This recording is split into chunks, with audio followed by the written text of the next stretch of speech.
So Cairngorms Connect is a partnership of like-minded landowners that have all come together to deliver ecological restoration, and we have a 200-year vision to restore the landscape across a big vast area of the Cairngorms National Park, which is around 600 square kilometres of landholding between the partnerships and the partners.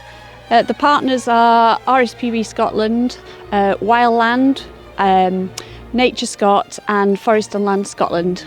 So the partners came together, it'll be 6 or 7 years ago now, and the board was formed. The board have been meeting on a monthly basis ever since the partnership was formed.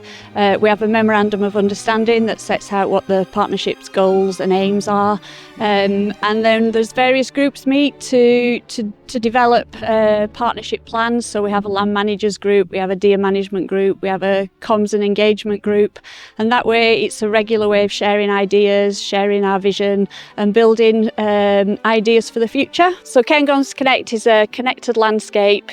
Nature doesn't recognise lines on a map, it doesn't recognise fences, it doesn't recognise boundaries. So the strength of the partnership is we're working across a connected area.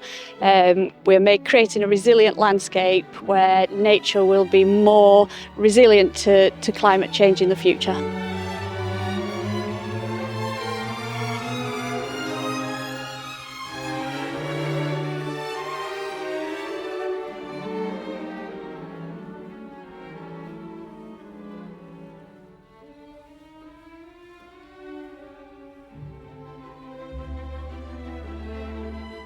Yeah, the partnership's working across a range of habitats, up from the montane habitats right through down to the rivers and floodplains in the valley bottom. So in the montane habitats we're replacing or we're reintroducing lost species. So some of the montane scrub that's been lost through overgrazing, we're growing trees in the tree nursery at Abernethy, and then volunteers are carrying those trees into the upland habitats and planting them out. Then the forest, we're trying to bring that forest up to the natural tree line, the altitudinal tree line of 600 metres through forest expansion work, through controlling herbivores. In the forests themselves, we're restructuring the plantations, we're restructuring the forest, creating deadwood to create the best Caledonian pine forest habitat that we can possibly create. And then through to the floodplains such as Insh Marshes, we're restoring rivers by reconnecting the river and floodplain, and working on some of the canalised rivers that were modified 200 years ago to re-meander them, to get them working in a more naturally functioning way.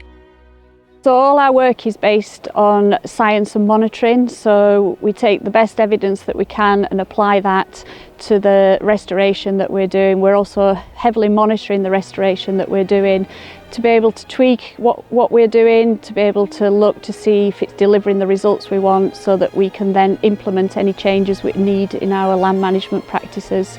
We're also working with communities. We want communities to be an active part of our vision for Cairngorms Connect. So involving people in nature. Nature is a big part of people's mental health, and to have people engaged in what we're doing is really important.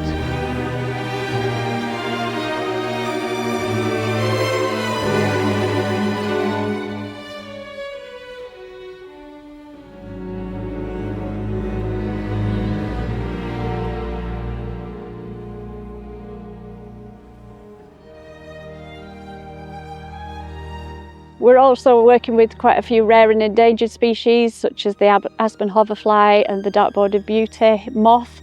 Both have very specific requirements that we can find here on the reserve. And I guess the general hope is that our intervention and our management here means that some of these rarer species are able to thrive in the landscape such as Cairngorms Connect.